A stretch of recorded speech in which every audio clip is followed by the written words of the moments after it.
What in the world is leaky gut and what can you do about it? In my last video I talked about how leaky gut is the underlying mechanism in all autoimmune diseases. Now it also applies to other conditions as well, but let's break it down a little bit more. So leaky gut means that the lining of the small intestine becomes more permeable than it should be. So things leak across that shouldn't leak across, and that causes the immune system to overreact and start attacking the body's tissues. Some of the things that can contribute to leaky gut are stress, toxins and chemicals, medications, especially antibiotic use, alcohol, caffeine, and inflammatory foods.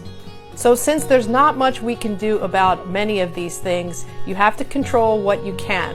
And what you put in your mouth is probably the main thing that we can control. So regulating your diet is one of the most important aspects to control leaky gut.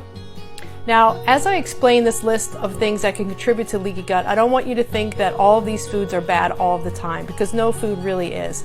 But when you get to the point where the lining is permeable, these are the foods that can make it worse.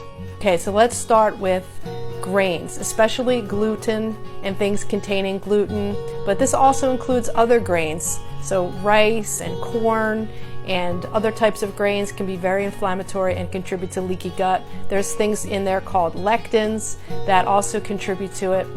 And then we have other foods that are not always bad, like I said, but can contribute to a leaky gut once it's present. And that would be foods like sugar, processed foods, dairy products, and even sometimes nightshade vegetables. So I know it's difficult to give up some of these foods if you have a leaky gut, but do the best that you can. The good news is that the gut lining does repair itself every 2 to 3 days, so it's a constant effort. So if you make a constant effort, over time things can improve. I've seen it time and time again in my clinic.